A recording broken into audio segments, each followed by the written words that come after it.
جس کو ہم خانقاہی نظام کہتے ہیں یا جس کو ہم اولیاء اللہ کی مزارات کہتے ہیں، وہاں سے بھی لوگوں کی ایک بڑی وابستگی ہوتی ہے، مگر بعض لوگ اس پہ اعتراضات بھی کرتے ہیں کہ مزارات پہ جانا شرک ہے۔ زیارت قبر کو تو منع نہیں، قبر پہ جائیں اور وہاں ان کے ایصال ثواب کے لیے دعا مانگیں اللہ تعالیٰ سے۔ اس میں سلسلہ ازیمیہ بالکل کلیئر ہے۔ پیری مریدی کی کیا ضرورت ہے؟ پیری مریدی کا مطلب ہے استاد شاگرد ایک استاد ہے، اس کے بہت سارے شاگرد ہیں، وہ شاگرد اپنے آپ کو مرید کہہ رہے ہیں۔ یعنی کہ پھر اس کا مطلب ہم یہ سمجھیں کہ جس طرح ایک مرد پیر ہوتا ہے، عورت بھی پیر ہو سکتی ہے، اس کے بھی مرید ہو سکتے ہیں کیا؟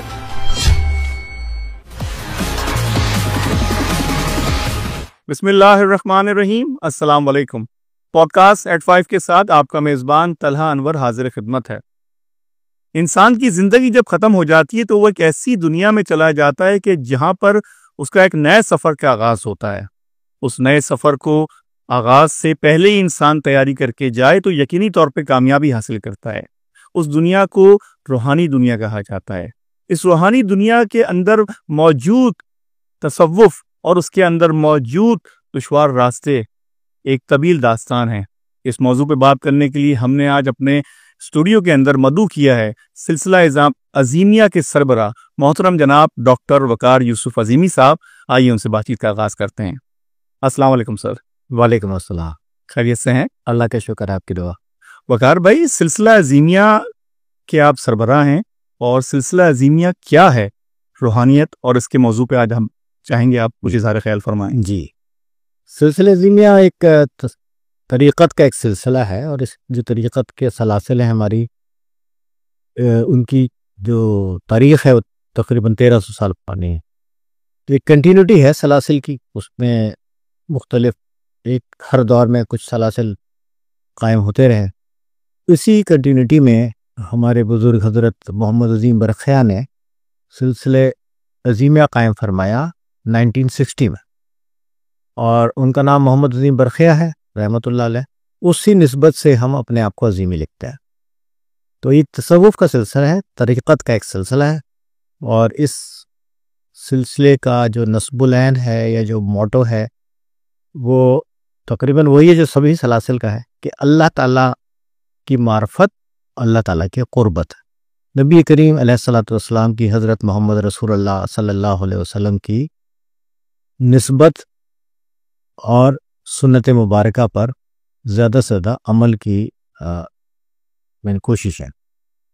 اچھا وقار بھائی، عمومی طور پہ لوگوں کے ذہنوں میں سوال یہ ہوتا ہے کہ جب شریعت موجود ہے تو پھر طریقت کی کیا ضرورت ہے؟ اور اکثر لوگ یہ بھی اعتراض کرتے ہیں کہ تصوف کا ذکر رسول اکرم صلی اللہ علیہ وآلہ وسلم اور صحابہ کرام کے دور میں کہا تھا، تو اس حوالے سے کچھ آپ بیان فرمائیں۔ بالکل ٹھیک ہے۔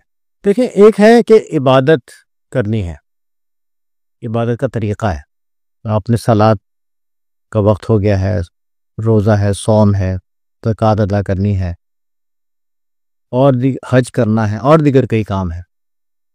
ان کے طریقے ایک ہے، مقرر ہے، وقت مقرر ہے۔ مثال طور پہ فجر کا وقت اتنے بجے شروع ہوگا، اتنے بجے ختم ہوگا۔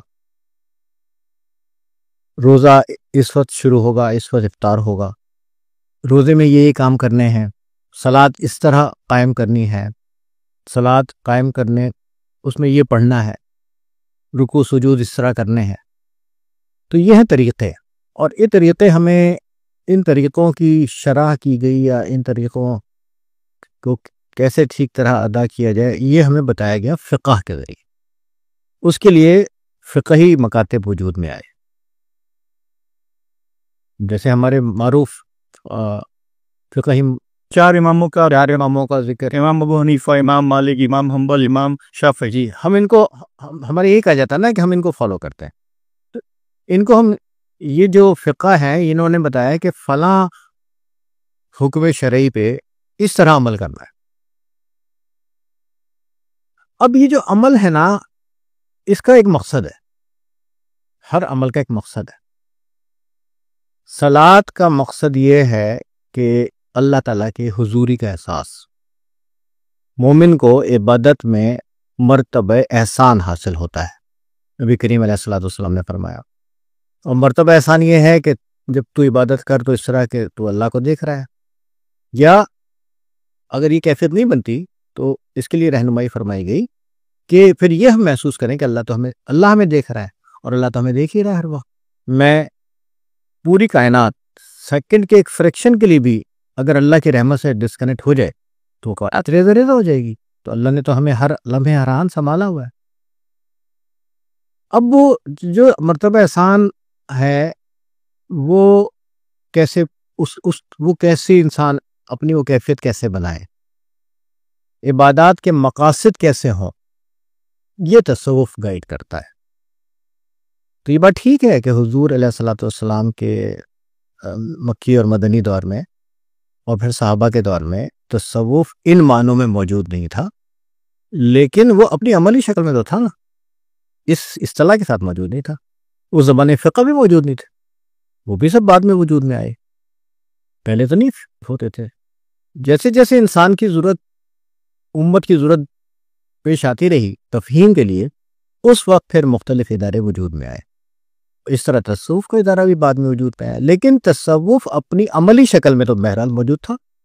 یعنی مسلمان جانتے تھے کہ انہوں نے عبادت کس مقصد کے لیے کرنی ہے۔ یہ بات بالکل صحیح ہے۔ اگر یہ کہا جائے کہ بھئی تصوف کے نام سے موجود نہیں تھا، ٹھیک ہے، یہ بات صحیح ہے۔ اچھا، جس کو ہم خانقاہی نظام کہتے ہیں یا جس کو ہم اولیاء اللہ کی مزارات کہتے ہیں، وہاں سے بھی لوگوں کی ایک بڑی وابستگی ہوتی ہے، اور لوگ اکثر مزارات پہ جا کے بھی کسب فیض کرتے ہیں، مگر بعض لوگ اس پہ اعتراضات بھی کرتے ہیں کہ مزارات پہ جانا شرک ہے، اور بزرگان دین سے ماننا جو ہے، ان سے اپنی حاجت طلب کرنا نامناسب طرز عمل ہے۔ اس حوالے سے کچھ بات کا اظہار خیال فرمائیں۔ دیکھیے، زیارت قبر تو منع نہیں ہے، آپ قبر پہ جائیں اور وہاں ان کے ایصال ثواب کے لیے دعا مانگیں اللہ تعالیٰ سے، قرآن پڑھ کے بخشیں، اللہ کے اسما پڑھیں، درود شریف پڑھیں، ان کو ایصال ثواب کے لیے آپ فاتحہ کیجئے، ان کی درجات کی بلندی کے لیے دعا کیجئے، تو اس میں کوئی غیر شرعی عمل نہیں ہے۔ اگر آپ کسی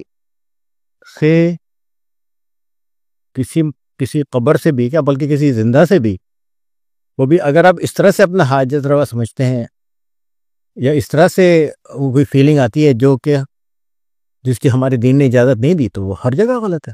وہ کسی زندہ کے ساتھ بھی غلط ہے، وہ کسی قبر کے ساتھ بھی غلط ہے۔ جو چیزیں غلط ہیں وہ غلط ہیں۔ اگر چند لوگ کر رہے ہیں تو ان کو پھر سمجھانا چاہیے، اگر ان کی انڈرسٹینڈنگ ہے تو۔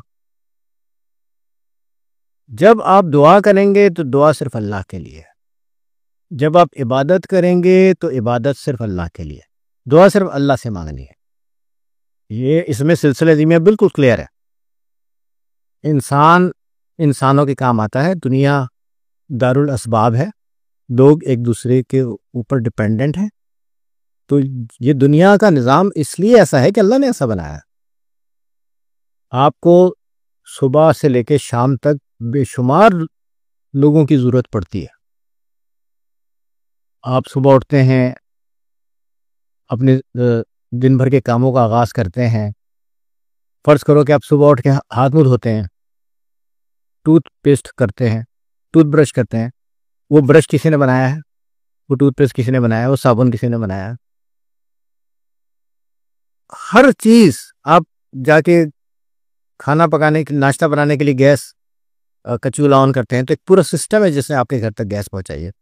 تو ہم ایک دوسرے پر ڈیپینڈنٹ ہیں، اور یہ اس لیے ڈیپینڈنٹ ہے کہ نظام ایسا ہے، اللہ کا بنایا ہوا نظام ایسا ہے۔ دنیا دارالاسباب ہے، یہاں پہ ہمیں ایک سبب کو سامنے رکھ کے کرنا ہوگا، مگر حاجت روا ساری کائنات کے ہر امر کا مالک اللہ ہے، ہر چیز کا خالق اللہ ہے، اور اللہ کا کوئی شریک نہیں ہے۔ اللہ واحد ہے، لا شریک ہے۔ اللہ کی صفات میں کسی کو شریک کیا جائے تو یہ بالکل شرک ہے، چاہے وہ کسی قبر پہ جا کے کیا جائے یا کسی انسان کو ہی بنا لیا جائے۔ تو ہم انسان کو بھی ہم نے بہت سارے زمینی خدا بھی تو بنائے ہوئے ہیں، اور ہمارے والد تو یہ لکھتے تھے کہ دولت پرستی بھی شرک ہے، بہت ساری شخصیت پرستی بھی شرک ہے۔ ہم شرک کو ہم ایک قبر پہ کیے جانے والے کچھ کاموں تک ہی کیوں محدود کریں؟ اللہ کی بندگی کا تقاضا یہ ہے کہ انسان بہت سارے معاملات پہ، خالصتاً اللہ کے ساتھ اپنا تعلق بنائے۔ اچھا وقار بھائی، آپ لوگوں کے سلسلہ عظیمیہ میں جو لوگ وابستہ ہیں ان سے جب بھی ملاقات کا اتفاق ہوتا ہے یا آپ کی کتب پڑھنے کا اتفاق ہوتا ہے تو یہ بات سمجھ میں آتی ہے کہ آپ لوگوں نے ایک نئی ٹیکنالوجی متعارف کرائی جسے غالباً رنگوں اور روشنی سے علاج۔ یہ شاید پاکستان کے اندر متعارف کردہ واحد چیز تھی جو لوگوں کو پہلی دفعہ جب سماعت سے گزری تو لوگوں کو ایک اچھمبے کی بات لگی، مگر بہت سے لوگ ہم کو ایسے بھی ملے جو اس سے بڑے فیضیاب بھی ہوئے۔ یہ کیا سلسلہ ہے؟ یہ کہاں سے یہ آپ لے کے آئے؟ پاکستان میں کلر تھراپی یا رنگ روشنی سے علاج یہ میرے والد نے سلسلے عظیمیہ کے مرشد حضرت محمد عظیم برخیا کے شاگرد حضرت خواجہ شمس الدین عظیمی صاحب نے متعارف کرایا، سمجھ لیجیے لیٹ 60s میں اور ارلی 70s میں۔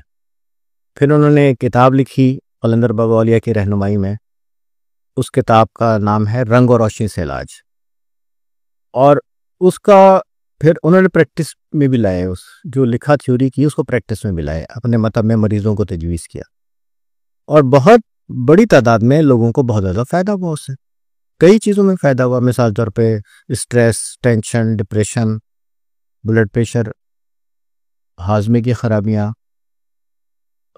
نیند نہ آنا یا نیند کی خرابی، کئی ریپروڈکٹیو امراض، تو اس کا بہت بڑا ایک ماشاءاللہ ایک بہت بڑا حلقہ ہے جس نے اس طریقہ علاج سے استفادہ کیا اور اس کو بہت مفید پایا اپنے لیے۔ پھر اس پہ ایک اور کتاب میرے والد نے لکھی، اس کا نام ہے کلر تھراپی۔ پہلے کتاب لکھی رنگ روشنی سے علاج، پھر ایک اور کتاب لکھی کلر تھراپی۔ پھر ہمارے سلسلے کی ایک بہن ہے ڈاکٹر سمینہ عامر، لاہور میں، وہ فزکس میں ماسٹرز کیا انہوں نے، تو پھر انہوں نے فزکس میں ہی کلر تھراپی پہ پی ایچ ڈی کیا، تو یہ ماشاءاللہ کلر تھراپی پہ پی ایچ ڈی بھی ہو چکی ہے، اور اس سے بہت لوگوں کو فائدہ ہوا ہے۔ یہ کوئی ایسا نہیں ہے کہ ہم نے یہ بتایا ہے یا میرے والد نے فرسٹ ٹائم یہ بتائی ہے، یہ جو ایک کمپلیمنٹری اس کو میڈیسن کا سمجھ لیں، یہ کمپلیمنٹری وے آف ٹریٹمنٹ سمجھ لیں، یہ صدیوں پرانا ہے، پاکستان میں اور اردو زبان میں سے میرے والد صاحب نے متعارف کروایا۔ صحیح۔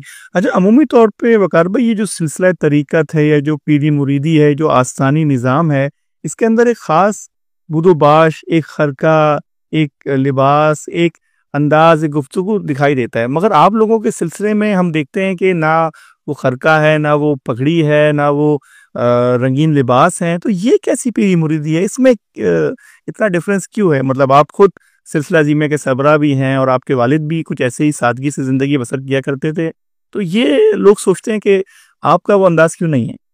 دیکھیں، تصوف کا طریقت کے سلاسل کا جو مخاطب ہے نا، وہ انسان کا انر ہے۔ ہمیں جو مرشد کی یا سلسلہ طریقت کی یا اس درسگاہ کی جو پہلی کوشش ہوتی ہے وہ انسان کے باطنی سدھار کی ہوتی ہے۔ میری فکر ٹھیک ہونی چاہیے، میری سوچ ٹھیک ہونی چاہیے، میرا اللہ پر ڈپینڈنسی میں اضافہ ہونا چاہیے، نبی کریم علیہ الصلوۃ والسلام کے ساتھ میرا قلبی اور روحانی تعلق اس میں متواتر اضافہ ہوتے رہنا چاہیے، میں اللہ کے نشانیوں میں غور و فکر کرنے والا بنوں، اللہ تعالیٰ کے اسماء جو اللہ تعالیٰ کی صفات کا ایک سمبل ہے، میں اس کو سمجھنے والا بنوں۔ اس کے لیے کسی ظاہری وضاقتہ کی ضرورت نہیں ہے، یہ تو ایک علم حاصل کرنے کی ایک خواہش ہے، علم حاصل کرنے کی جستجو ہے، اور یہ ہماری دعوت سب کے لیے ہے۔ ہماری سلسلے عظیمیہ میں ہماری دعوت، ہم تو سب کو ویلکم کرتے ہیں، ہر مکتب فکر کو، ہر مذہب و ملت کے لوگوں کو، تو کوئی غیر مسلم بھی تشریف لائے ہمارے ویلکم۔ تو اس میں ہمارے سمجھ میں یہ ہمارے لیے اس کی اہمیت نہیں ہے کہ آپ کوئی خاص آپ کا گیٹ اپ ہونا چاہیے۔ اچھا، اکثر جو نہ قلندر بابا اولیاء نے کبھی ایسا کوئی طرز عمل اختیار فرمایا، نہ میرے والد نے ایسا کوئی طرز عمل اختیار فرمایا، تو ظاہر ہے ہمارا ذہن تو اسی طرح بنا ہوا ہے اپنے والد سے اور اپنے بابا صاحب سے، ان کی تربیت سے۔ اچھا، آپ کیا ایک سلسلہ ہے جس کو اکثر مراقبہ ہال کے ناموں سے کہا جاتا ہے، وہ پاکستان میں بھی غالباً کراچی میں سرجانی ٹاؤن میں قائم ہے، مرکزی اور مراقبہ کافی سالوں سے وہاں سے لوگ فیضیاب ہو رہے ہیں، اور میرے خیال میں مختلف شہروں اور مختلف ممالک میں بھی سلسلہ ہے۔ یہ مراقبہ کیا ہے؟ مراقبہ ہال کیوں بنے، اور اس کے پلیٹ فارم سے آپ لوگ کیا خدمات سر انجام دے رہے ہیں؟ میرے والد خواجہ شمس الدین نظیمی صاحب نے قلندر بابا اولیاء کے وصال کے بعد جب سلسلے دھیمے کی ذمہ داریاں سنبھالی تو بابا صاحب کی زندگی میں ہی ہمارے نازم آباد میں جو ہمارا گھر ہے 1D17 جو بڑا معروف ایک ایڈریس ہے، تو وہاں پہ ایک اجتماع ہوتا تھا، وہاں مراقبہ ہوا کرتا تھا ویکلی۔ پھر وہ سلسلہ اس میں تھوڑا سا گیپ آ گیا، تو بابا صاحب کے وصال کے بعد میرے والد نے اسے دوبارہ شروع کیا، اور پھر لوگ سلسلے میں شامل ہونا شروع ہوئے، اس میں دوسرے شہروں کے لوگ بھی آئے، تو اب یہ ضرورت محسوس ہوئی کہ سلسلہ دھیمے کے کراچی میں باقاعدہ اور دوسرے شہروں میں باقاعدہ مراکز ہونے چاہیے۔ تو میرے والد محترم خواجہ شمس الدین نظیمی رحمۃ اللہ علیہ نے مراکز قائم کیے، ان مراکز کا نام ہم نے رکھا مراقبہ ہال، والد صاحب نے میرا رکھا مراقبہ ہال۔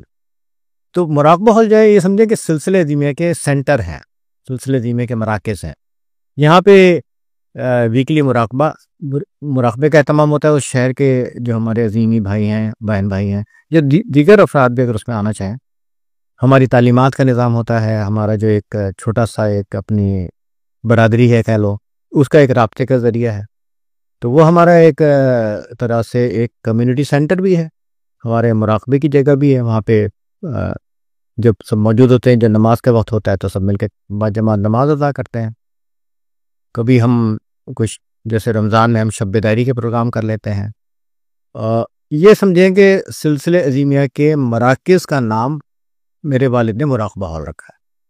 آپ لوگوں کا ایک نیٹ ورک لائبریریز کا بھی شہر میں دیکھنے میں آتا ہے اس دور میں، جبکہ ہر چیز ڈیجیٹلائز ہو چکی ہے اور ہر بندہ موبائل ایپ کے تھرو اپنا کام کر رہا ہوتا ہے، آپ نے لائبریریز متعارف کرا دی، وہ بھی فری آف کاسٹ۔ یہ کیا سلسلہ ہے؟ اس میں کیا ہوتا ہے؟ یہ لائبریریز میرے والد خواجہ شمس الدین نظیمی رحمۃ اللہ علیہ نے سمجھیں کہ یہ 80s میں شروع کروائی تھی انہوں نے، اور انہوں نے کہا دارالمطالعہ بنائے جائیں، کیونکہ ہمارے ہاں یہ بڑا ایک بات ہے کہ ہم کتاب نہیں پڑھتے، ہمارا ذوق مطالعہ بھی سب کو معلوم ہے اور ہماری عادت مطالعہ کا بھی سب کو پتہ ہے۔ تو انہوں نے کہا کہ جی لوگوں کو فیسیلیٹیٹ کیا جائے، ان کو کتابیں دی جائیں، اور ان کے گھر کے پاس کوئی ایسی چھوٹے چھوٹے مراکز بنائے جائیں۔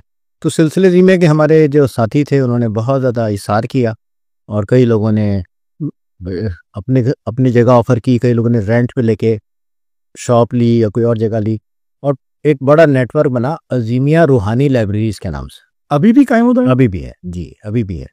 تو لیکن ظاہر ہے کہ اب وہ لوگ ڈیجیٹل بھی طرف چلے گئے، تو اس طرح سے کتاب بھی نہیں، پہلے ہی کم تھی ہمارے ہاں، تو اب اور بھی کم ہو گئی، لیکن وہ بہت مفید رہا۔ وہ اس سے یوتھ کو ایکسیس ہوئی۔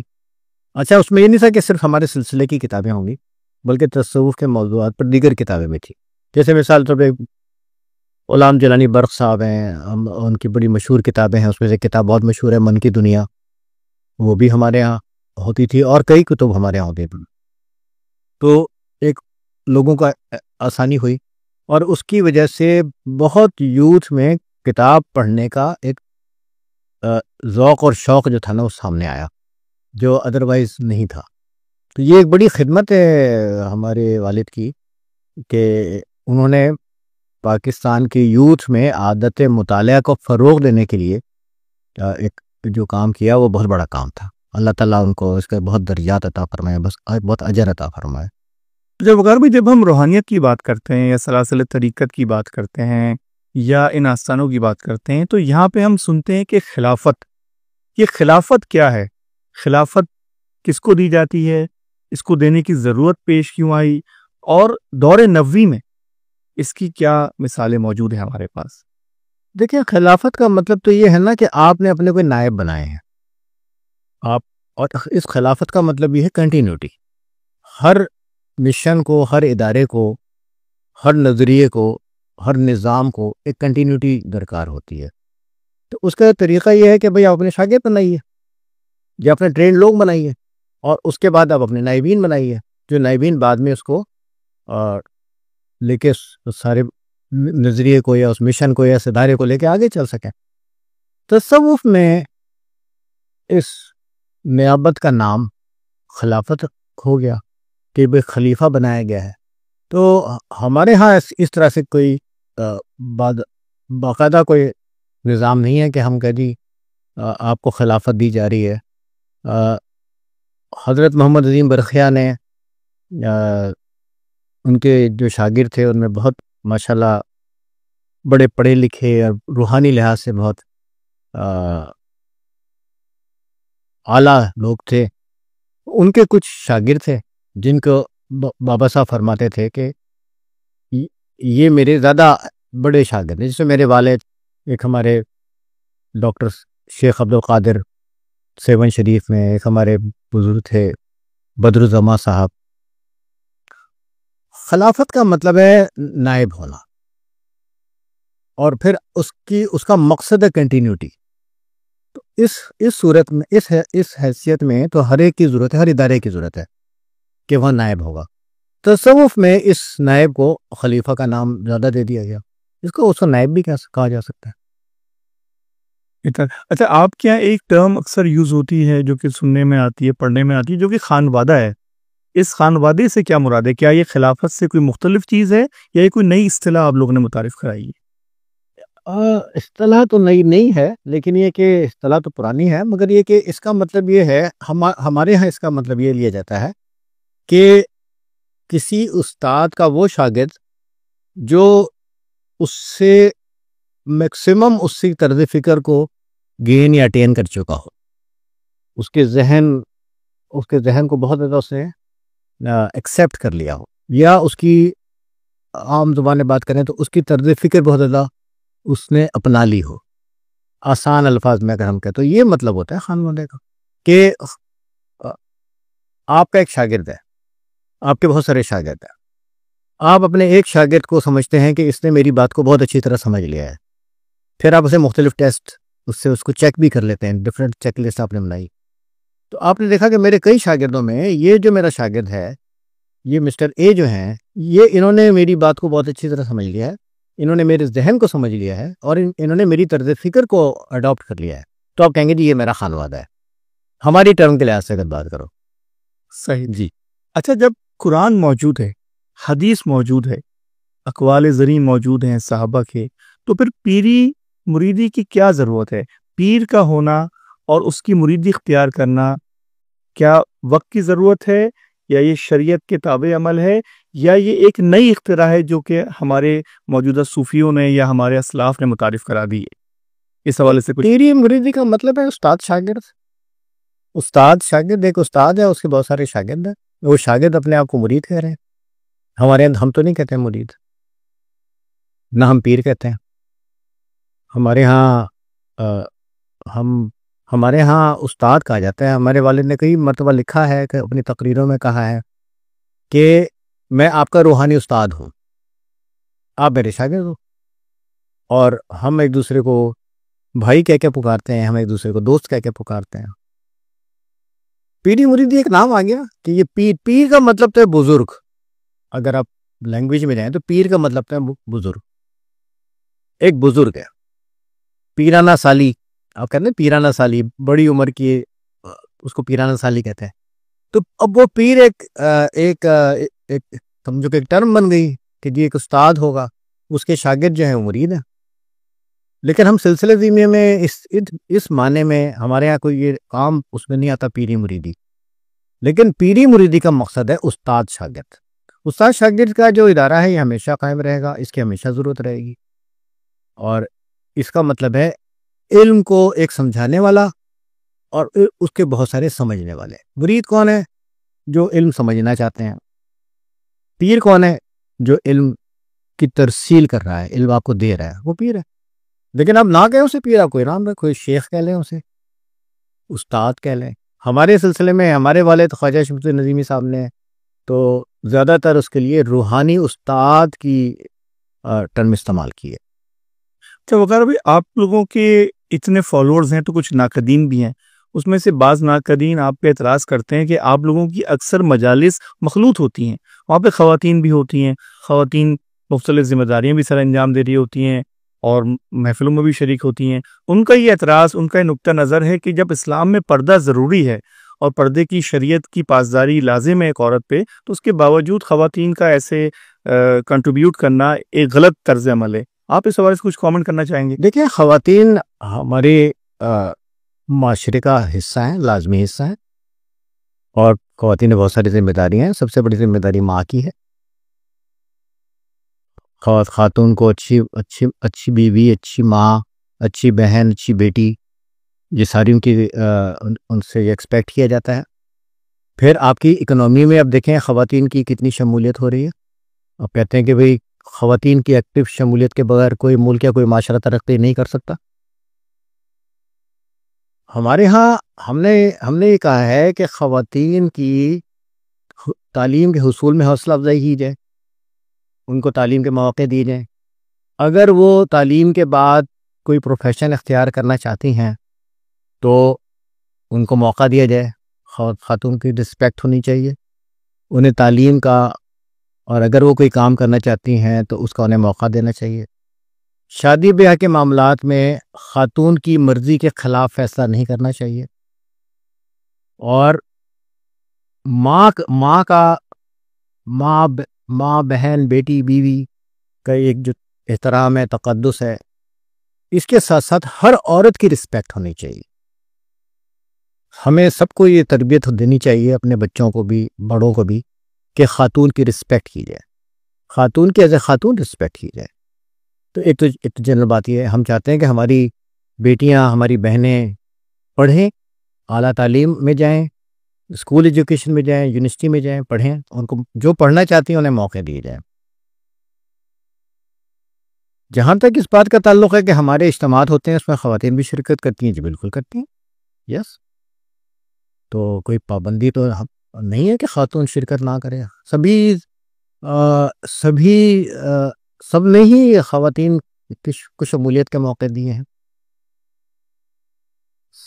ہر ادارے میں آپ کو خواتین کی شمولیت نظر آتی ہے، تو ہمارے یہاں بھی ہے۔ اس میں خواتین الگ بیٹھی ہوتی ہیں، مرد الگ بیٹھے ہوتے ہیں۔ ہماری جو بہنیں ڈریسنگ کرتی ہیں وہ بالکل ایک جو ریکوائرمنٹ ہے اس کے مطابق ہوتی۔ بھائی دیکھیں نا، جو آپ کے دین نے آپ کو حکم دیا ہے، ہماری پوری کوشش ہے کہ ہماری بہنیں، ہماری بیٹیاں اس حکم کی پابندی کے ساتھ اپنی انفرادی ایکٹیویٹی اور اجتماعی ایکٹیویٹی اس حکم کی پابندی کے ساتھ سر انجام دیں، تو اس کا پورا خیال ہے۔ وغیر بھائی، آپ لوگوں کے پلیٹ فارم سے ایک مطبوعات اور ایک کتب بینی کا بھی سلسلہ ہے، بے شمار آپ کی کتابوں کا اجرا کئی سالوں سے جاری ہے، جس میں سر فہرست روحانی ڈائجسٹ ہے، کلندر شعور نام کا بھی ایک ڈائجسٹ ہے، اور آپ لوگوں نے مختلف موضوعات کو کچھ کتابیں بھی پبلش کی ہیں۔ ان حوالے سے کچھ ہمارے ناظرین کو بتائیے۔ سب سے پہلے کتاب جو میرے والد صاحب نے لکھی، خواجہ شمس الدین نظیمی صاحب نے، اس کا نام ہے رنگ اور روشنی سے علاج۔ اس کے بعد پھر ایک کتاب انہوں نے لکھی روحانی علاج، اور پھر ایک کتاب لکھی روحانی نماز۔ اس کے بعد پھر یہ سلسلہ چل پڑا۔ پھر جب روحانی ڈائجسٹ کا اجرا ہوا دسمبر 1978 میں، تو اس میں میرے والد اداریہ لکھتے تھے آواز دوست کے نام سے۔ اس میں چھوٹے چھوٹے آرٹیکل ہوتے تھے۔ جب وہ بہت سارے آرٹیکل جمع ہو گئے تو میرے والد نے پھر یہ کیا کہ ان آرٹیکل کے مجموعے شائع کرنے شروع کیے۔ اس میں مختلف نام سے مجموعے چھپے۔ اس کا نام ہے آواز دوست، کشکول، صدائے جرس، قلندر شعور، توجیحات، ڈفرینٹ ان کے نام ہیں۔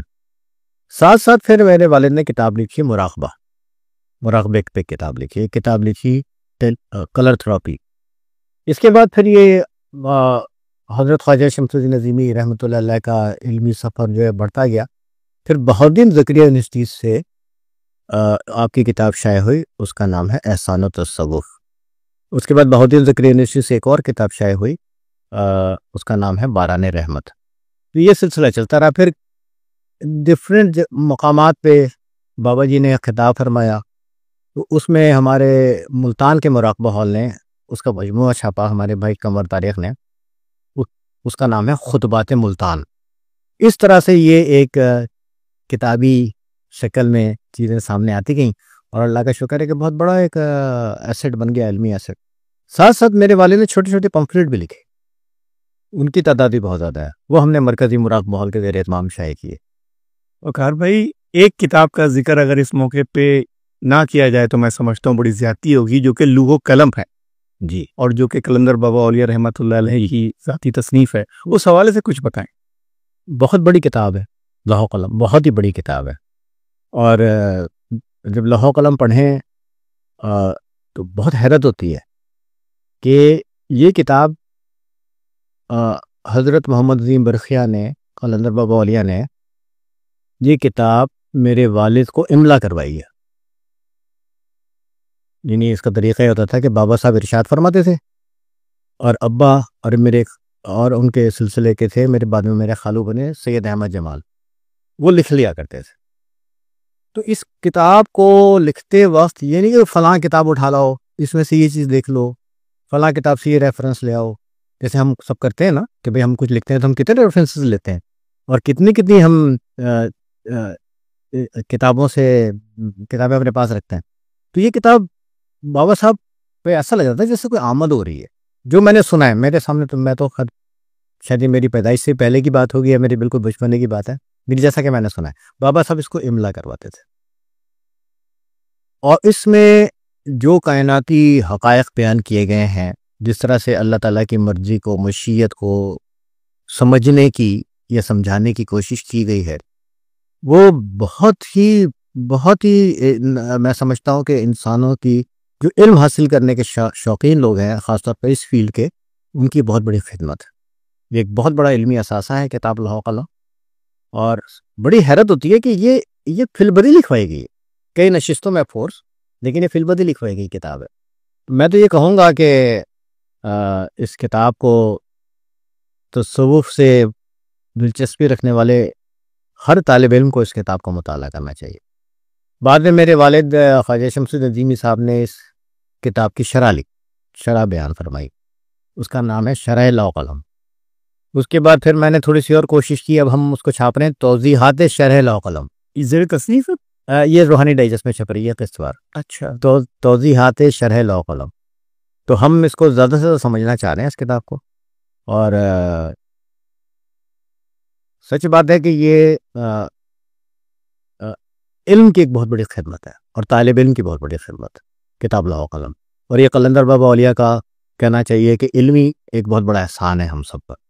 آپ کے سلسلے کے جو بانی ہیں ان کا نام ہے محمد عظیم برخیہ، مگر وہ قلندر بابا اولیاء کے نام سے جانے جاتے ہیں۔ یہ قلندر کا لفظ کیا ہے؟ ہم نے تو یہی سنا ہے کہ دنیا میں 2.5 قلندر ہیں، حضرت بو علی شاہ قلندر، حضرت لال شہباز قلندر اور رابعہ بصری، کہ انہیں خاتون ہونے کے ناطے آدھی قلندر کہا جاتا ہے۔ تو یہ باقی قلندر کیسے قلندر ہیں؟ پلیز ذرا اظہار خیال فرمائیں۔ پہلی بات تو یہ بتائیے کہ اگر کوئی خاتون بہت پڑھی لکھی ہو اور انہوں نے پی ایچ ڈی کیا ہو تو کیا آپ انہیں آدھا پی ایچ ڈی کہتے ہیں؟ اگر کسی نے فرض کرو کہ ایف سی پی ایس کیا ہے تو آپ اسے آدھی کنسلٹنٹ کہتے ہیں؟ بھئی ایک جو مرتبہ ہوتا ہے وہ تو مرتبہ ہوتا ہے، جو ایک منصب ہوتا ہے تو منصب ہوتا ہے۔ یہ پتہ نہیں ہمارے یہاں سے کہاں سے یہ باتیں شروع ہوئی ہیں، اس کی ڈھونڈنا پڑے گا کہ یہ کہاں سے آ گئیں، اور یہ کس فورم نے طے کیا کہ دنیا میں صرف 2 قلندر ہیں، کس فورم پہ طے ہوا؟ کچھ روایات ہوتی ہیں جو چل پڑتی ہیں، تو ہمارے یہاں روایت چل پڑی۔ کئی بزرگ ہیں جن کے نام کے آگے قلندر ان کا لقب لکھا ہوا ہے، تو یہ ایک لقب ہے اور ایک طرح سے ایک رسپیکٹ کا اظہار ہے اور ایک لقب ہے۔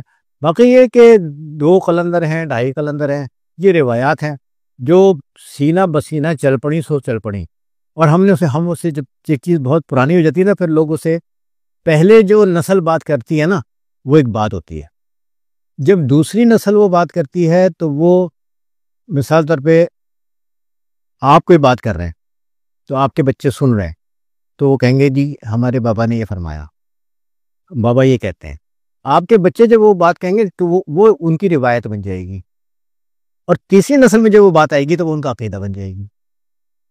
اس طرح سے کچھ ہمارے ذہن میں چیزیں اثر انداز ہوتی ہیں. تو یہ بات ہمارے ایک طریقے سے ہمارے یقین میں شامل ہو گئی، یا ہم نے اس کو ایک مسلمہ سمجھ لیا. یہ روایات ہیں، ان کو روایات کی حد تک ہی دیکھنا چاہیے. تو قلندر بابا اولیاء حضرت محمد عظیم برقیہ کا لقب ہے، اور بھی کئی بزرگ ہیں جن کے آگے قلندر کا لقب بولا جاتا ہے. وقار بھائی، اگر آپ کی بات کو درست بھی مان لیا جائے کہ خواتین کی جو حیثیت ہے یا جو ان کا جو مقام ہے وہ بالکل برابر ہے مرد کے، تو پھر ہم اس قرآنی حکم کا کیا کریں؟ اس میں عورت کی گواہی کو عادی کہا گیا ہے. جی، تو کیا یہ اس سے متصادم نظر نہیں آتی یہ بات آپ کو؟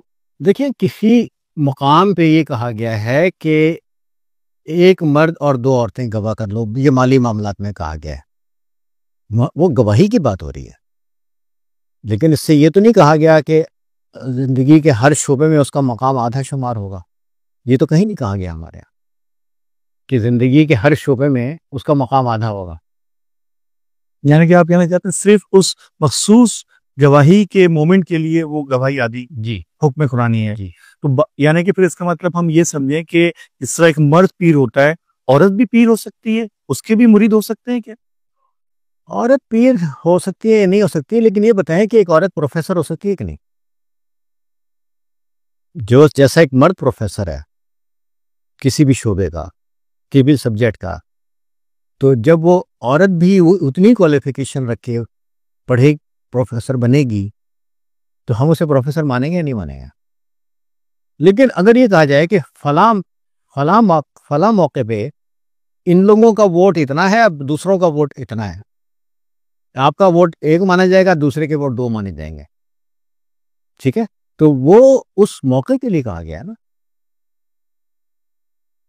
دور حاضر میں جبکہ دنیا جدت کی طرف جا رہی ہے، لوگ اعتراض کرتے ہیں کہ روحانیت ایک آسان زندگی ہے، رہبہ نشینی، لوگوں کا جنگلوں میں چلے جانا، رہبانیت کی طرف رجحان ہونا اور آسان طرز زندگی کو اپنانا روحانیت ہے. کیا آپ اس بات کی تائید کرنا چاہیں گے یا اس کی کلیریفیکیشن کرنا چاہیں گے؟ جو چیزیں پھیلی ہوئی ہیں اس کا بھی شمار ہے.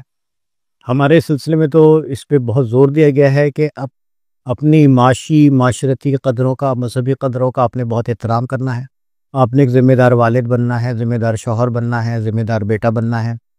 معاش کے حصول کے لیے پوری کوشش کرنی ہے، نتیجہ اللہ پر چھوڑ دینا ہے. اور ایک ہے حقوق اللہ اور ایک ہے حقوق العباد. تو حقوق العباد میں آپ نے پوری کوشش کرنی ہے، حقوق اللہ میں آپ نے پوری کوشش کرنی ہے. تو جو شخص حقوق العباد میں بھرپور کوشش کر رہا ہوگا اور اسے اس لیے کر رہا ہوگا کہ اسے اللہ کے آگے جواب دینا ہے کہ میری کسی کی حق تلفی نہ ہو، اس لیے کر رہا ہے، تو وہ جنگل میں جا کے کیسے رہے گا؟ جنگل میں جا کے رہنے والی باتیں ہیں تو ایک تو یہ چلی آ رہی باتیں ہیں. اگر کوئی ایسا کرتا ہے تو اسکیپ ہے. ہمارا تو کوئی تقاضا ایسا کسی سے نہیں ہے کہ تم نے اگر سلسلے میں آنا ہے تو تم دنیا داری چھوڑ دو یا گھریلو فرائض چھوڑ دو. ہرگز بھی نہیں، ہرگز نہیں. آپ دنیا کے سارے فرائض ادا کرتے ہوئے، اپنے گھر کے سارے فرائض ادا کرتے ہوئے، نہ صرف اپنے گھر کے بلکہ اپنے معاشرے کے بھی سارے فرائض ادا کرتے ہوئے آپ روحانی سفر میں آگے بڑھیے. اس میں اگر آپ سے کہا جائے کہ بھئی آپ 1 ہفتے کے لیے آئسولیشن میں چلے جاؤ، فرض کرو 1 ہفتے کے لیے آپ کوئی ذکر 1 ہفتے کے لیے الگ رہ کے کر لو، تو یہ ٹریننگ پروگرام ہے، یہ کورس ہے. بہت سارے ادارے اپنے لوگوں کو ٹریننگ پہ بھیجتے ہیں، اس وقت دفتر سے ان کی چھٹی ہوئی ہوتی ہے. لیکن یہ کسی کو 1 ہفتے 10 دن 15 دن کے لیے کہنا، یہ ایک پرپزلی کام ہوتا ہے. اور ایک اس کی زندگی، اس کا لائف سٹائل یہ ہو جائے کہ وہ آئسولیشن میں چلا جائے، یہ ایک بالکل دوسری بات ہے. سلسلہ دیمیہ ہرگز اس کی تائید نہیں کرتا، بلکہ سلسلہ دیمیہ بار بار تاکید کرتا ہے کہ آپ نے اپنے سارے فرائض پہچاننے ہیں اور ان فرائض کو ادا کرنے کے لیے آپ نے خود کو تیار کرنا ہے. رسول اکرم صلی اللہ علیہ وسلم کی بعثت، ان کا دور نبوی اور اس کے بعد ان کی رحلت، اس کے بعد صحابہ کرام کا دور، پھر ائمہ کرام کا دور، اس دور تک میں ہم کو کتب، ابدال، کلندر، غوث، ولی یہ الفاظ نہیں ملتے. یہ الفاظ ہمارے اس سسٹم میں جس کو ہم تصوف کہتے ہیں، روحانیت کہتے ہیں، کیا زبردستی داخل کیے گئے یا اصطلاحیں پہلے سے موجود تھیں یا ان کا اسلام سے کوئی لنک ہی نہیں؟ یہ اصطلاحیں بعد میں آئی، پہلے تو نہیں تھی. یہ اصطلاحات ساری بعد میں آئی. اور جب ایک نظام بنا، کوئی نظام بنا، تو وہاں پہ ہر ادارے میں ایسا ہوتا ہے کہ بھئی آپ کچھ لوگوں کے کچھ لوگوں کی کوئی حفظ مراتب میں کوئی نام ان کے مقرر کرتے ہیں. شیخ الجامعہ، اس کے بعد اور نیچے ڈین، نیچے چیئرمین، نیچے فیکلٹی ممبرز. تو اگر آپ یہ پہلے دیکھیں تو شیخ الجامعہ نہیں ہوتے تھے، بعد میں بنے. جیسے جیسے ادارے بنتے گئے وہاں اس بات کا ہوا کہ بھئی کچھ ان کی ذمہ داریوں کا تعین کر دیا جائے.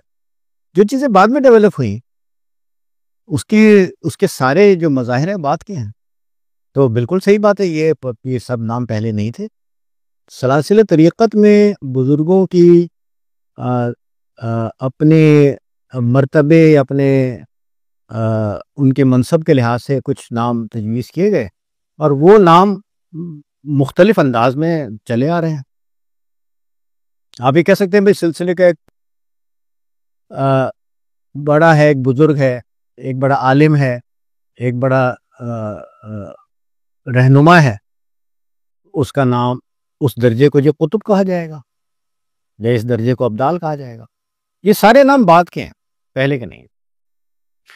روحانیت کی جب ہم بات کرتے ہیں تو کہا جاتا ہے کہ اس میں مختلف سلاسل ہیں، جیسے آپ کا سلسلہ زینیہ ہے، نقش بندیہ ہے، مجددیہ ہے، کلندریہ ہے، قادریہ ہے. ان سلاسل میں سب سے اولین اور سب سے بڑا سلسلہ کون سا ہے؟ دیکھیں، اولین سلسلہ تو بالکل ہی شروع میں ہے، اور سلسلہ قادریہ کا بہت بڑا کنٹریبیوشن ہے، بہت زیادہ ان کی وسعت ہے. اس کے بعد سلسلہ سہروردیہ ہے، سلسلہ چشتیہ ہے، جو ہم اپنے اگر برِ صغیر کے ریفرنس سے بات کریں، سلسلہ نقش بندیہ ہے. لیکن میرا خیال ہے کسی سلسلے نے بھی شاید یہ نہیں کہا کہ بھئی ہم بڑے ہیں دوسرے چھوٹے ہیں. سب سلاسل بنیادی طور پر اللہ کی طرف بلانے والے ادارے ہیں، اور سب کا مقصد یہ ہے کہ بھئی اصلاح ہو، تزکیہ نفس ہو. تزکیہ نفس کے ذریعے ہم اللہ کی معرفت کے سفر میں آگے بڑھیں اور درجہ بدرجہ نفس مطمئنہ تک جائیں. ہمیں اللہ کے قربت نصیب ہو، رسول اللہ صلی اللہ علیہ وسلم کے قربت نصیب ہو. تو اس میں تقریباً سب سلاسل کا ایک ہی نصب العین ہے. تعلیمی نظام میں تھوڑا بہت فرق ہو سکتا ہے، لیکن اس تعلیمی نظام کا مقصد بھی اللہ سے قربت پانا ہے. تو اس میں میرا خیال ہے کسی بزرگ نے بھی یہ نہیں کہا کہ بھئی ہمارا سلسلہ بڑا ہے، اس کو بڑا مانو تو دوسرے کو چھوٹا مانو. ہمارے سلسلے میں تو یہ کہا جاتا ہے کہ اپنے سلسلے کو بڑا مت بتائیں دوسروں کے آگے، تو اس سے کوئی بحث نہ کریں. سب سلاسل نیک نیتی کے ساتھ اگر بات کی جائے تو سب سلاسل اللہ تک پہنچنے کا ایک ذریعہ ہے. وقار بھائی، آپ لوگوں کا ایک سلسلہ جو کہ روحانیت کا ہے، اس کے اندر ایک سیگمنٹ روحانی علاج کا بھی ہے، جو کہ آپ مختلف لوگوں کے ساتھ بطور خط و کتابت اور بطور بالمشافہ ملاقات بھی کرتے ہیں. اس حوالے سے کچھ ارشاد فرمائیں. روحانی علاج ایک طریقہ علاج ہے، اور آپ قرآن کی آیت ہے وَإِذَا مَرَضْتُ فَهُوَ يَشْفِينِ، کہ جب میں بیمار پڑتا ہوں تو اللہ مجھے شفا دیتا ہے. ہمارا یہ یقین ہے، ہمارا یہ ایمان ہے، ہمارا یہ عقیدہ ہے کہ شفا اللہ کی طرف سے ہے، شفا من جانب اللہ. اس کے دنیاوی اسباب بھی بنتے ہیں، اس کے روحانی اسباب بھی بنتے ہیں. تو جب ہم اللہ کا ذکر کرتے ہیں، قرآن کی کوئی آیت پڑھتے ہیں، درود شریف کا ہدیہ پیش کرتے ہیں، اللہ کے اسماء پڑھتے ہیں، تو ہمارے اندر، اگر آپ تھوڑا سا اس کی کوئی لاجیکلی بات کریں تو ہمارے اندر ایسی انرجی بڑھنا شروع ہو جاتی ہے جو ہماری شفا یابی کے پروسیس کو سپورٹ کرتی ہے، اور ہمارا شفا یابی کا پروسیس تیز ہوتا ہے. تو دعا انسان کی یقین کو بڑھاتی ہے، دعا شفا کا ذریعہ بنتی ہے. اس کے لیے پھر بزرگوں نے مختلف اوراد، وظائف تجویز کیے کہ بھئی اس مسئلے میں یہ دعا پڑھ لو، اس مسئلے میں یہ اسم پڑھ لو، اس میں یہ قرآن کی آیت پڑھ لو، اس میں اس طرح سے آپ اتنا درود شریف پڑھ کے یا آیت کریمہ پڑھ کے دم کر لیں یا دعا کر لیں. تو یہ بنیادی طور پر انسان کے یقین کو بڑھاوا دینے والا عمل ہے، اور اللہ پر انسان کا یقین اس عمل سے بڑھتا ہے. تو اس سے پھر شفا بھی ملتی ہے، اور اگر کوئی مسئلے مسائل میں بندہ گرفتار ہے تو اسے ایک بھروسہ، ایک ساتھ کا احساس، اللہ کی رحمت میرے ساتھ ہے، اللہ کی مدد میرے ساتھ ہے، اس کا احساس ہوتا ہے۔ تو جب ایک بندہ پریشانیوں میں گھرا ہوا ہو تو اس وقت پہلی ضرورت یہ ہوتی ہے کہ اسے مایوسی سے بچایا جائے اور اس کے یقین کو بڑھاوا دیا جائے۔ تو دعا میرے یقین کو بڑھاوا دیتی ہے، تو اس لحاظ سے روحانی علاج کی بڑی اہمیت ہے، اور اس سے لاکھوں لوگوں کو فائدہ ہوا ہے، لاکھوں لوگوں نے اس سے استفادہ کیا ہے۔ اور بعض اوقات ہم اللہ تعالیٰ سے دعا کرتے ہیں، کوئی ایک سچویشن ہوتی ہے، ہم اللہ تعالیٰ سے دعا کرتے ہیں، پتہ نہیں کہاں سے مدد آ جاتی جو میرے وہم و گمان میں بھی نہیں ہوتی۔ تو اس طرح کے واقعات پھر میری یقین میں مزید اضافہ کرتے ہیں، اور یقین جس کا مضبوط ہے وہ بیماری سے بھی اچھی طرح، اس بیماری کا بھی اچھی طرح سامنا کر سکتا ہے، اور مشکل اور نامساعد حالات میں بھی اس کے حواس مجتمع رہتے ہیں، وہ انٹیکٹ رہتا ہے۔ اس لحاظ سے روحانی علاج کو اس طرح سے دیکھنا چاہیے کہ یہ یقین رکھنے والوں کے لیے ایک کوئی بہت بڑی طاقت اور شفا کے پروسیس کو بڑھاوے کا ایک پروسیس، شفا کے پروسیس کو بڑھانے کا ایک ذریعہ بنتا ہے۔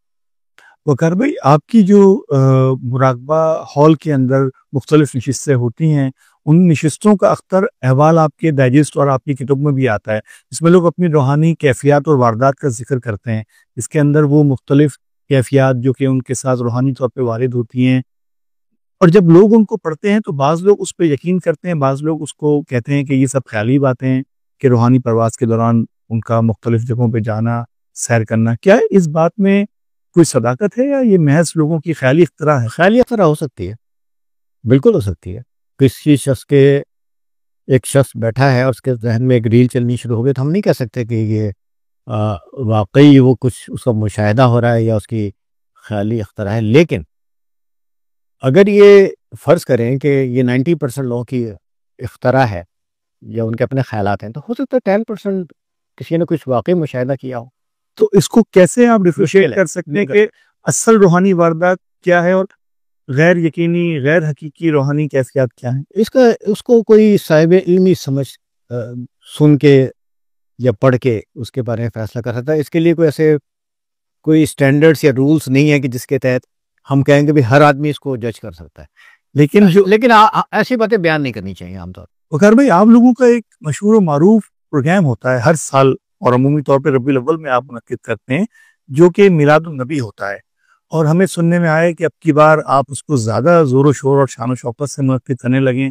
ذرا ہمارے ناظرین کو بتا دیں کیا پلان ہے اب کی بار؟ سلسلہ عظیمہ کے تحت ہر سال ربیع الاول کے مہینے میں ہمارے سب مراکز میں میلاد النبی کے پروگرام ہوتے ہیں۔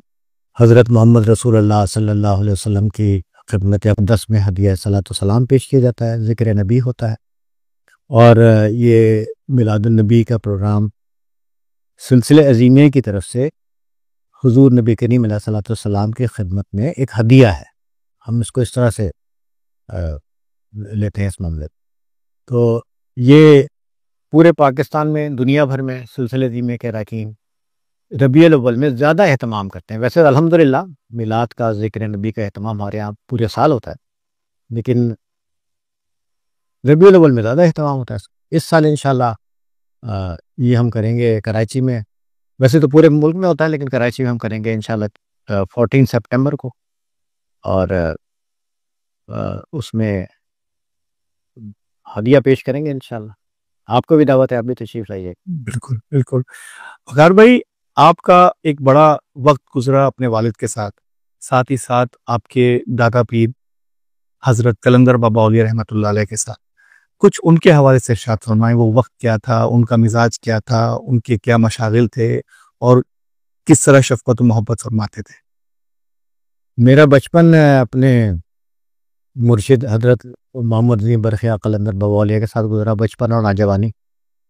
ان کی بہت شفقت ملی، ان کی بہت رہنمائی ملی، ان کی بہت تربیت ملی الحمدللہ۔ انہوں نے مجھے بہت سکھایا اور بہت کرم فرمایا، اور میری خواہش ہے کہ میں ان کی جو فکر ہے، خاص طور پہ جو ان کی فکر ظاہر ہو رہی ہے کتاب لوح و قلم میں اس کی جو بھی خدمت کر سکوں۔ میری خواہش ہے کہ مجھے اللہ تعالیٰ موقع دے اور میں وہ خدمت مجھ سے ہو سکے۔ اور ساتھ ساتھ میرے عظیم المرتبت میرے والد، وہ میں جب اسکول میں پڑھتا تھا تب سے وہ مجھے اپنے ساتھ رکھتے تھے. جو کالم لکھتے تھے روحانی علاج، روزنامہ حریت سے شروع ہوا تھا 1960s میں. تو وہ ابا جایا کرتے تھے حریت کے دفتر، تو مجھے بڑا شوق تھا کہ جی میں بھی جاؤں، دیکھوں پہ اخبار کے دفتر کیسا ہوتا ہے. تو میں ان سے کہتا تھا جی مجھے بھی لے کے جائیں. میں شاید 5 کلاس میں پڑھتا تھا یا 6 کلاس میں پڑھتا تھا. پھر ایک دن مجھے لے کے گئے اپنے ساتھ، بڑا خوش ہوا جی. انہوں نے کہا کل میں تمہیں لے کے جاؤں گا، تو میں بہت خوش ہوا کہ کل میں ابا کے ساتھ جاؤں گا. پھر ہم گئے دفتر. ساتھ ساتھ زندگی کے مختلف مراحل آتے رہے. میرے والد کی جو سب سے ایک کئی نمایاں باتیں ہیں، ان میں سے ایک نمایاں بات ہے اللہ پر بہت زیادہ یقین. وسائل نہیں ہیں، آگے کچھ نظر نہیں آ رہا کہ ایک روڈ میپ کوئی کلیئر نہیں ہے، لیکن انہوں نے کہا کہ ایک کام کرنا ہے، تو اللہ کے بھروسے پہ قدم بڑھا دیا کرتے تھے. وہ اتنا ان کو یقین تھا اللہ پہ. اور یہ دیکھیں جب روحانی ڈائجسٹ کا اجرا ہوا تو بالکل ریسورسز نہیں تھے، اور لیکن ماشاءاللہ انہوں نے ارادہ کیا تو روحانی ڈائجسٹ کتنا بڑا پھر ایک ادارہ بن گیا، کتنا بڑا رسالہ بن گیا تھا. اسی طرح ہم نے مراقبہ ہال شروع کیا. ابا نے پورے پاکستان میں مراقبہ ہال کے نیٹ ورک کے لیے کیسے کیسے وسائل کہاں سے آ گئے، کیسے اللہ کی مدد آئی. تو وہ جو ان کا تھا نا اللہ پر بہت یقین اور قناعت، توکل، اس کی وہ عملی تفسیر تھے میرے والد. اور ہم نے دیکھا کہ بھئی جب اللہ کے بھروسے پہ کوئی شخص کوئی قدم بڑھا دیتا ہے تو پھر کس طرح قدرت کی مدد ان کے ساتھ آتی ہے. تو یہ اس طرح کی آبزرویشن ہوتی ہیں، یہ خود آپ کو بہت آپ کے لیے بہت انسپائریشن کا ذریعہ بنتے ہیں. بڑی انتھک محنت کرنے والے اور بہت شفقت کرنے والے، اپنے اولاد کے ساتھ تو سبھی کرتے ہیں شفقت، لیکن ہمارے جو سلسلے کے لوگ ہیں ہزاروں، تو آپ ہزاروں لوگوں سے مل لیں وہ کہیں گے جی ابا سب سے زیادہ پیار مجھے کرتے. تو یہ کتنی بڑی ایک اللہ تعالیٰ کی دین ہے کہ اللہ تعالیٰ کسی بندے کو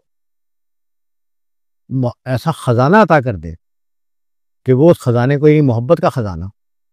تو میرے والد نے علم کا خزانہ بھی بانٹا اور میرے والد نے محبت کا خزانہ ہی بانٹا. ایک لوگوں کے دلوں میں ان کا گھر ہے، یعنی ابا جی کا جو گھر ہے ہمارے والد کا، وہ لوگوں کے دلوں میں ہے. تو یہ کتنی بڑی اللہ تعالیٰ کی مہربانی ہے، اور ہمیں سب کو اس پہ اللہ تعالیٰ کا بہت شکر ادا کرنا چاہیے. مجھ کو بحیثیت اولاد کے بھی اور بحیثیت سلسلے کے فرد کے بھی، اور سلسلے کے جو اراکین ہیں ہمارے، ان کو بحیثیت رکن سلسلہ کہ انہیں اتنی محبت کرنے والی ہستی کی سرپرستی اللہ تعالیٰ نے عطا فرمائی. بہت شکریہ وقار بھائی، ہم آپ کے بہت شکر گزار ہیں آپ کی اس نشست کے لیے. آج اپنی مصروفیات میں سے وقت نکال کے آپ ہمارے پاس تشریف لائے.